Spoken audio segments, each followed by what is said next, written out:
Hello, guys. Hello, everybody. Rabbi. So it goes like this.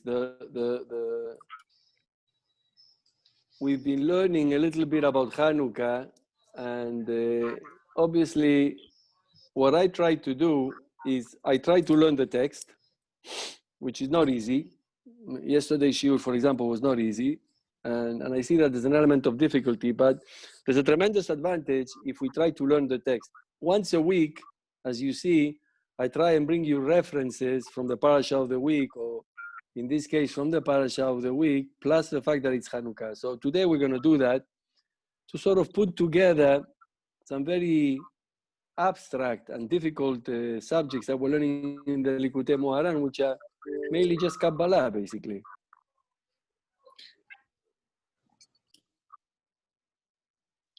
Sí, había algo que molestaba ahí.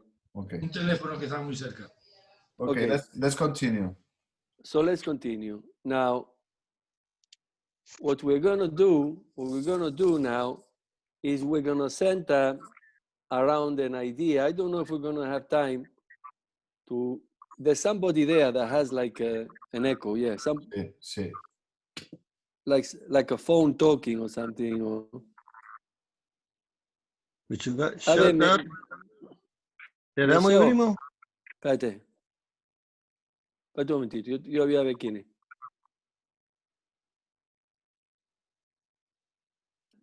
So, Ahuva, are you connected to me? Okay. So the way it goes with the Likutey Moharan is, if you look in the Likutey Halachot, it gives you halachot on Hanukkah say, and then it tells you what Torot are in the Likutey Moharan. That's what I've done. I've basically just tried to. We did Lamed Gimel, and then I started yesterday with Tet. Tet also deals with the whole idea of how a person can get his tefillot answered when there's so much opposition, there's so much difficulty in getting Hashem to answer your tefillot because of the kitrugim and the klipot, and because we are not perhaps who we should be, and so on and so forth. I don't think I'm going to have time. We'll carry on tomorrow, but today, what I'm going to do is what I always try to do, is once a week give something that is in the Chumash, something that is in the Chazal, something to bring you, to put you in the picture of what we're really learning. So the main idea that we learned in Lamed Gimel was that there are two aspects to Hashem's behavior towards the Jewish people and the world. One is something that comes out of love, which is before the creation, and something that comes after the creation, which is the way he behaves with us through the halakha and so on and so forth. And there's also two different types of Torah, we said, and that is that there is a Torah which is nistar, which is all love, and that there is a Torah which is neglect, which is halachot and dinim and so on and so forth, that a person gets in touch with HaKadosh Baruch Hu through the tzimtzumim. So now here, what's that got to do with Hanukkah, basically? That's really the question. I might not be able to finish a shiur today, or if I see that I have the strength, I'll finish it even if it takes a bit longer than one session, because it's really worth it. Now, what this has to do with Hanukkah is basically that is what Hanukkah is an expression of Hashem's love, which is what? Which is that we only had for one candle and it lasted for 8 days.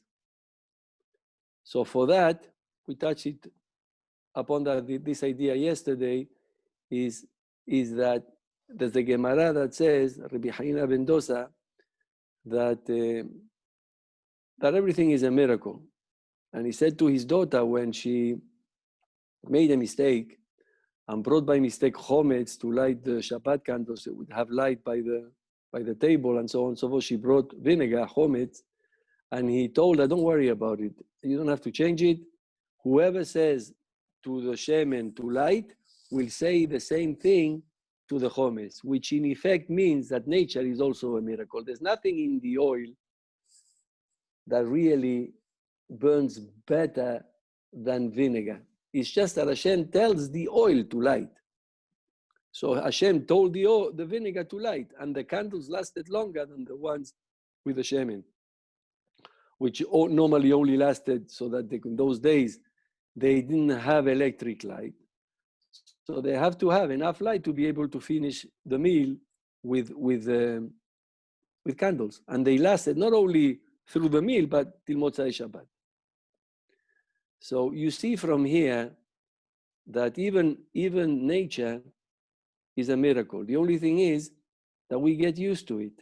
The Gemara says that a person that has enough to eat and worries about tomorrow is Miktanei Amana. He has no faith in Hashem. That is a bit difficult to understand. I mean, I can't really boast of holding there. I not only worry about tomorrow, I worry about many years ahead. And I'm sure we all do. But nevertheless, the Gemara says that the person that worries about tomorrow, if he has enough for today, is Miktanei Amana. So there was, I think it was Rabbi Yitzhak Levinstein, who was a very big mashgiach in the yeshivot. And he said that this is the way this has to be understood. Why are you worried about tomorrow if you have for today? So you say, because I might go hungry. So he says, why don't you ask yourself if you're going to be around tomorrow? How do you know you're going to be alive tomorrow? So you say, because I was alive yesterday, and I was alive the day before yesterday. So it's a chazakah. 3 days, that means tomorrow also. So he says that is Ktanei Amana. If HaKadosh Baruch Hu can give you life, he can also give you what to eat. You know, that's the way it should be understood. Now we all have to work on that. It's not easy, but really that is the way forward. So now, if that is the case, that even nature is a miracle, why does HaKadosh Baruch Hu make miracles? Why did he make the miracle of Kiryat Yam Suf, which is what we were talking about yesterday? That's a very big miracle. Why? We're going to jump to Hanukkah. Why did he make the miracle of Hanukkah? What for? If should be enough, we should have faith in Hashem.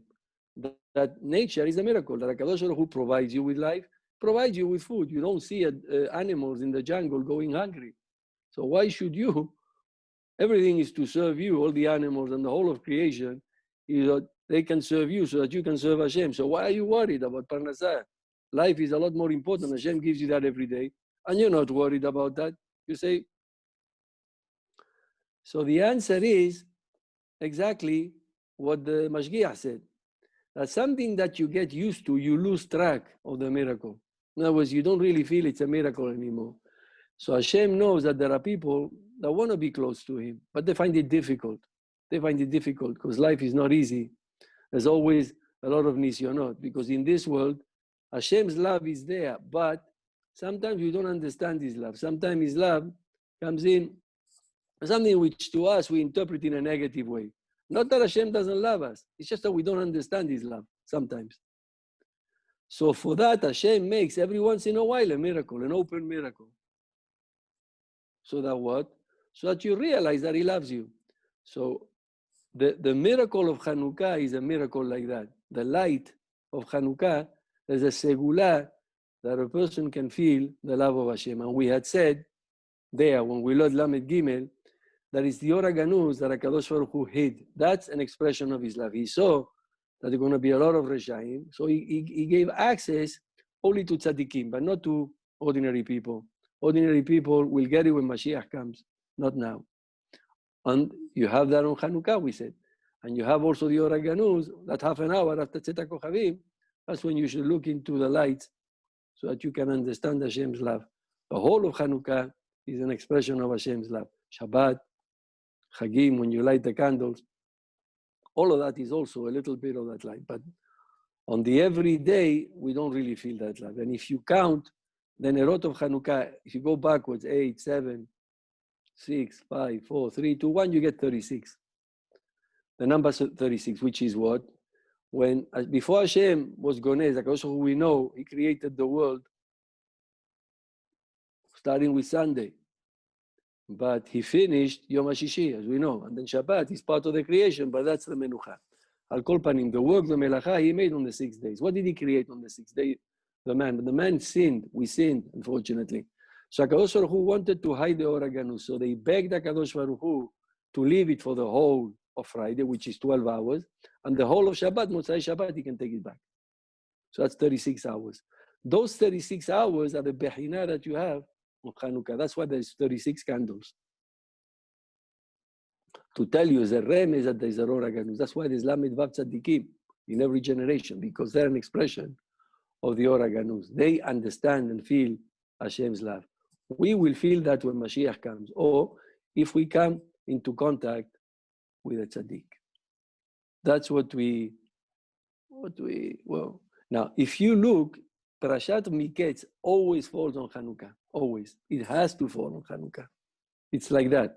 And the reason for that is that Yosef is the tzaddik, and the brothers, unfortunately, don't really understand. That's why when he tells them that you're going to bow down to me and so on and so forth, not even you, but not only you, but also my mother and my father are going to come and bow down to me. He was talking about Rahel. Rahel passed away, but he was talking about Bilhah, which is after Rahel passed away, she was the maid servant of Rahel. So she and her father bowed down to him, and all the brothers also. And that was the kiyum. That's why he became Paro. That was a mashbir. He supplied the whole world with food and so on, because he was a tzaddik. He was tzaddik Yesod Olam, and a very big tzaddik. The neshama in Kabbalah, the neshama of Yosef, by the way, is the neshama of Adam HaRishon before the Chet. That's the neshama of Yosef, before the Chet. In other words, Yosef didn't taste the Chet. That's a neshama before the Chet that went away, separated before Adam HaRishon made the Chet, and that neshama comes back. The neshama of Rabbi Najman de Breslev is also the same neshama as Yosef Tzaddik.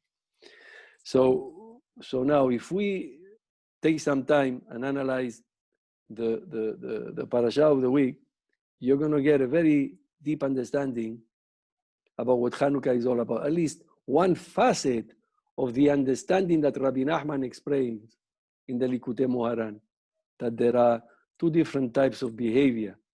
And behavior that comes out of love, begalui, means a love which is lemata me'asarat fahim, which is something that you understand is good for you, not that something that you're being told off or punished for your own good. In other words, cruel to be kind in the right measure so that you make tshuva, and then HaKadosh Baruch Hu can give you the olam haba. Now, we're talking about a love which you can understand even in this world. No, you don't have to wait till Mashiach comes. That's one anhaga. HaKadosh Baruch Hu rules the world like that. And we had said that that's mainly really for tzaddikim. They really, but we can also, if we get close to tzaddikim and Hanukkah and so on and so forth, we can come to an understanding like that about what it's all about. Now, that's one understanding of it. And the other one is that through, now, if we start, I'm going to start from the beginning, when Yaakov sends Yosef to talk to his brother. It's a very dangerous thing to do. He sends them to Dotaina, to Shechem first, and they had moved from Shechem. So there starts the Eitzah, Emek Hebron, he sends them, from Emek Hebron. And the Gemara, and Rashi brings it down. He says, what do you mean? He sent him from Emek Hebron. Hebron is a mountain. It's not a valley. It's the opposite. The valley is the opposite. So Rashi says there, what the Gemara says, that there should be a kiyum by sending him there of the Eitzah Amukah. What's the Eitzah Amukah? HaKadosh Baruch Hu asked Abraham Avinu, this deep advice that Hashem gave Abraham Avinu, so it should come to fruition, which is that we're going to go down to Egypt, and after 400 years, we will come out Birchush Gadol with all the neshamot, with all the money of Misraim, right? And we're going to go and receive the Torah and then come into Eretz Israel. For that, you needed that Yosef should be sent from Hebron to see his brothers, and as we know, sell him, and then eventually makes history by becoming the viceroy, the Avrech of Mitzrayim, the most important man in the whole kingdom, and then he saves the whole of humanity by being able to interpret the dream about the 7 years of plenty and the 7 years of famine and so on and so forth. And they saved enough food for the whole world. Now, that's Aitzah Amuka. That's why it's called Aim Hebron. So I'm going to just go through the text a little bit so that you can get a little bit of the depth of this whole very, very deep idea. Some of it is mine, some of it is from my Rabbanim, some of it is from Hashem, from Eliyahu and Navi, and a lot of it is from Rabbi Nachman. Now, it says like this. He went looking to Shechem and he couldn't find his brothers. So I'm going to read the pasuk. Vayimsaeu ish ish. He says it's Gabriel. Veha-ish Gabriel. So this is, he finds him looking for his brothers. Vehine to'ai basadeh, and he's lost. Can't find. Vayishaleu aish lemor. Ma tevakesh. What are you looking for? So Yosef tells him, Vayomer etahai anochim mevakesh. I'm looking for my brothers. I can't find them. Hagidana efohem ro'im. Where are they with the tzon, with the herds, please? I don't know where they are. So he tells him, Vayomer aish, Gabriel HaMalach tell him, Naseu mizeh. They're not here anymore. Shamati omrim lelecha dotaina. I heard that they went to Dotaina, a place called Dotan. Dotaina is Dotan. So Yosef goes there. So here, the Rashi notices something very strange. When you're asking somebody, where are my brothers? You tell them where the brother is. You don't have to tell him they left here, they went somewhere else. You just tell them where they are. You know, well, he knows that they're not here. And that's why he can't find them. But where are they? Shouldn't have told him they left. So he says, no, there's a very special message that Gabriel HaMalach wanted to tell Yosef. Don't go to them. Because if you go to them, they're going to kill you. They hate you. So in other words, Vayomer haish nas'u mizeh, Rashi says, Hesiu atzman mina ahva. They're not your brothers anymore. They've traveled away from that.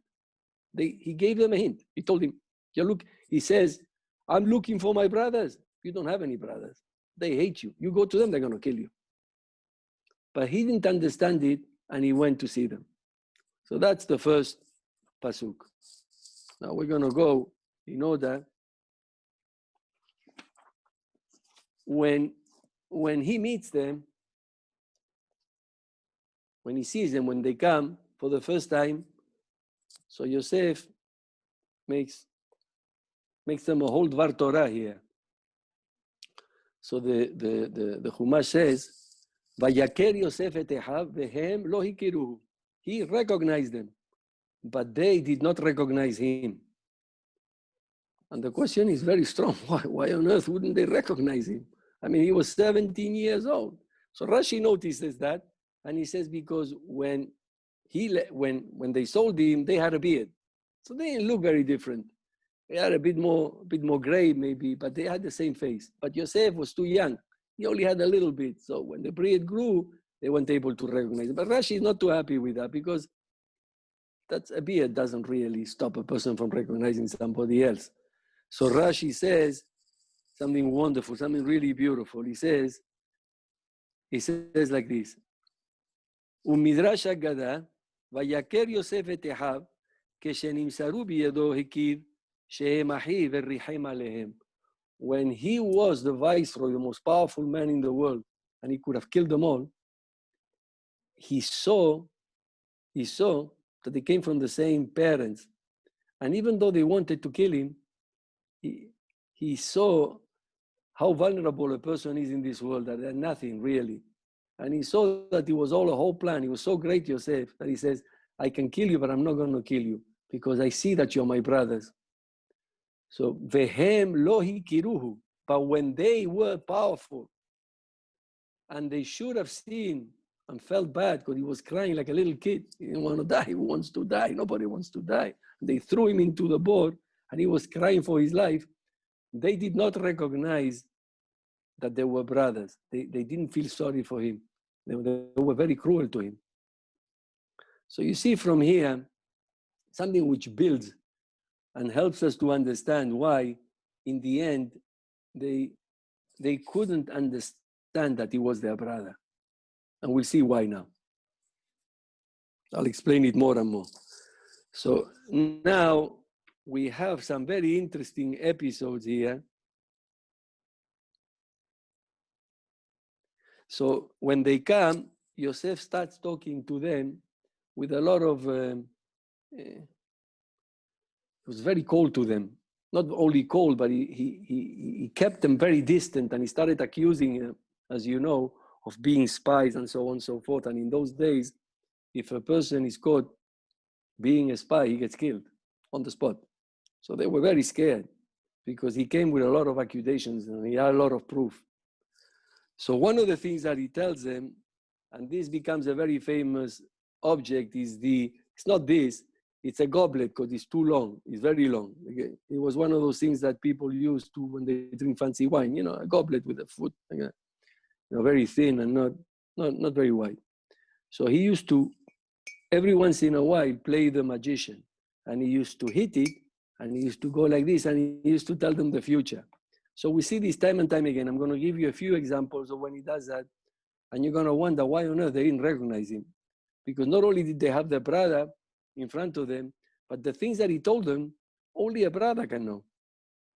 So, but they kept thinking that really it's a stupid thing, like an inanimate piece of glass that is going to tell them the truth.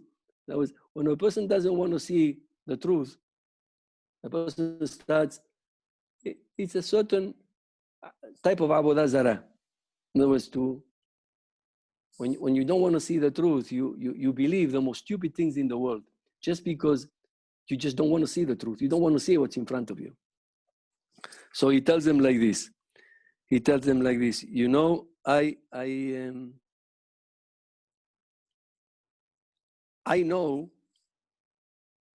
that you're capable of wiping out the whole of Egypt. That's why I'm going to separate Shimon and Levi. And he tells them, he started banging on the coast and he says, I know that you destroyed Shechem, the two of you. How is he going to know that? How on earth would he know that Shimon and Levi told them the whole thing about the Brit Milah when the third day they came and they killed everybody? That's the first example. Afterwards, it goes on and says like this. He goes and tells them like this.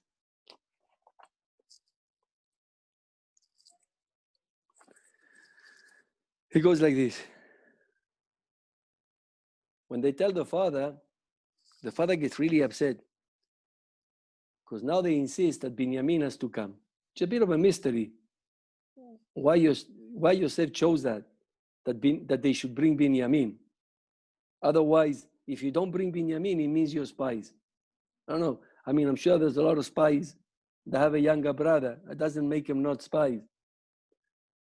And I'm sure there's a lot of spies that don't have a brother and they are spies. But anyway, he tells them like this. He tells them, you told me you have a brother.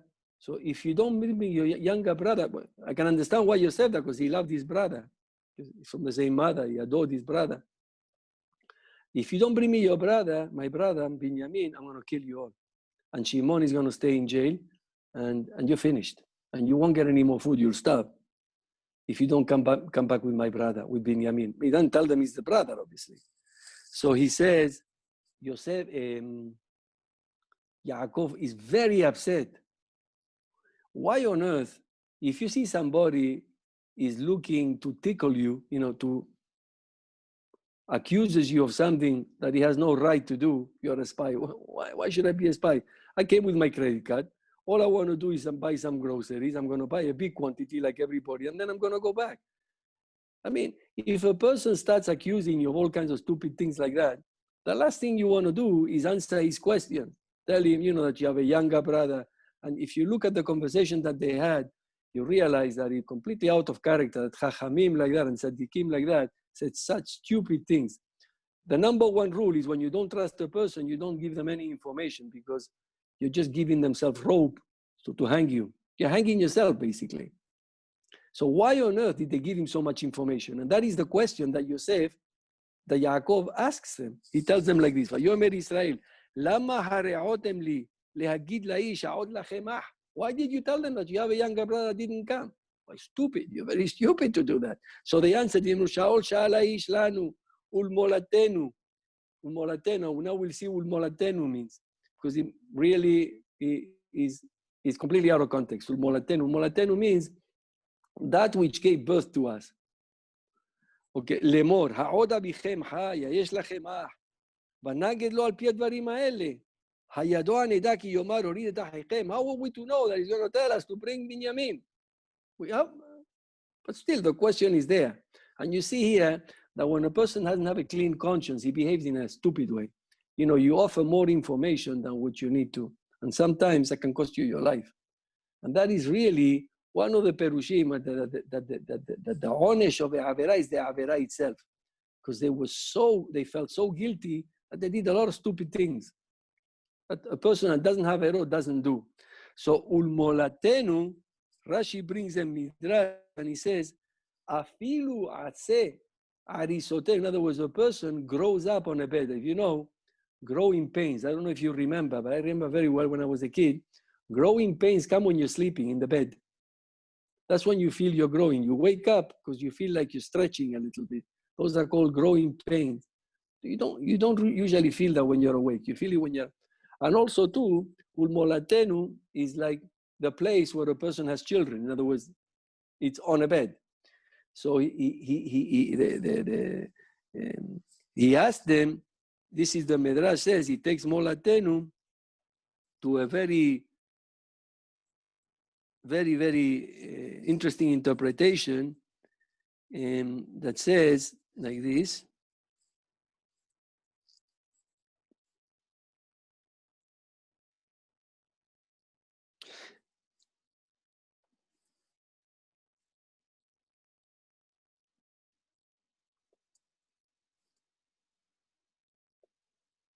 Yeah.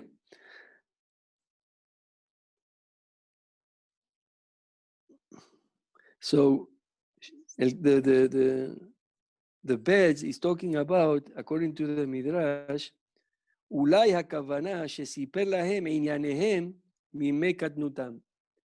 He told them exactly where they slept, what bed each one had. Reuben used to sleep in this bed, Shimon in that bed. Shimon Levi, say, Reuben, Shimon, Levi were in one room because they were the elders, you know, and so on and so forth. He told them all kinds of very, very personal things. Again, questions as to why they didn't recognize him, even when he's standing in front of them and telling them such personal things. Now,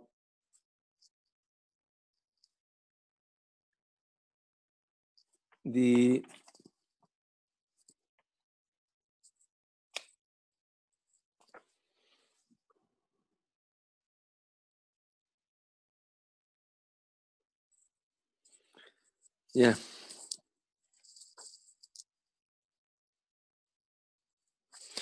Later, we see when they come the second time,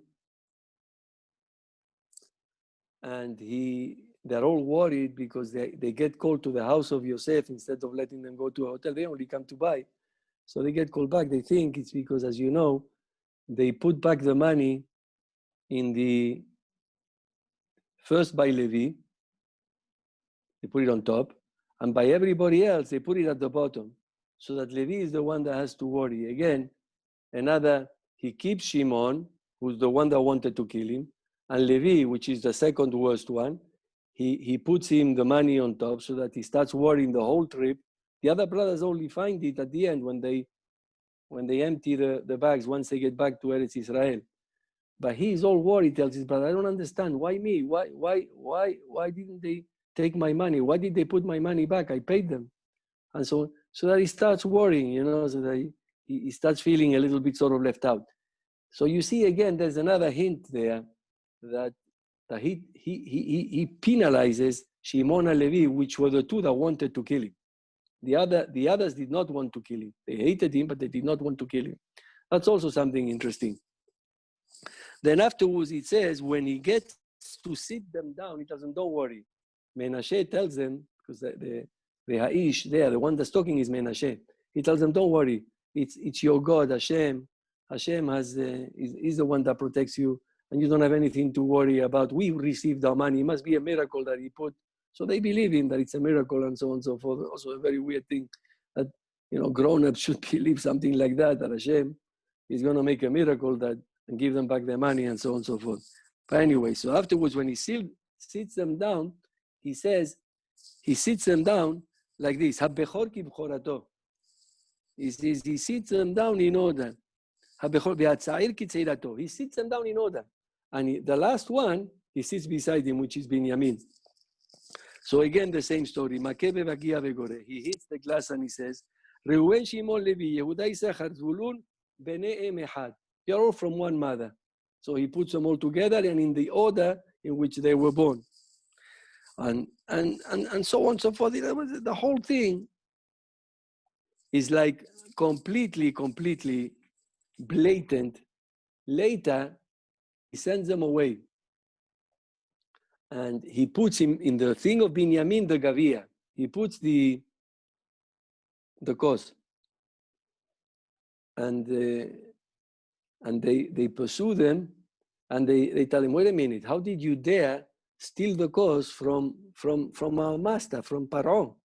He uses that to be able to tell the future. And how did you think you were going to be able to get away when he can see into the future, and he can see that you were the ones that stole it? So he says, we didn't steal it. We didn't steal it. What does that remind you of? The story with Rachel and the Psilim and Yaakov when they're talking to him, and Lavan says, who stole my Avodah Zarah? He's telling them basically.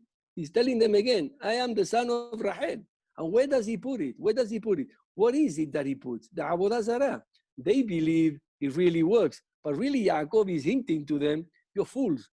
You don't want to see that I'm the king, and you're willing to believe that an inanimate piece of glass is going to know the future?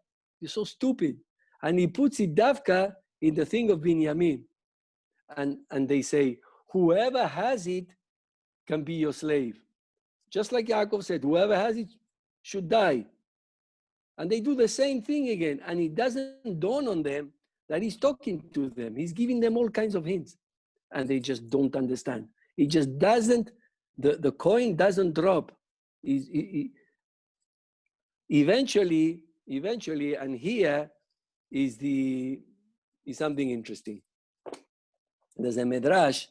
If you look in the Midrash Rabbah here, on this whole thing, when he tells them, Ani Yosef, A'od Avi Hai, he had asked them that many times, if you look before that, and they told him that the father was alive.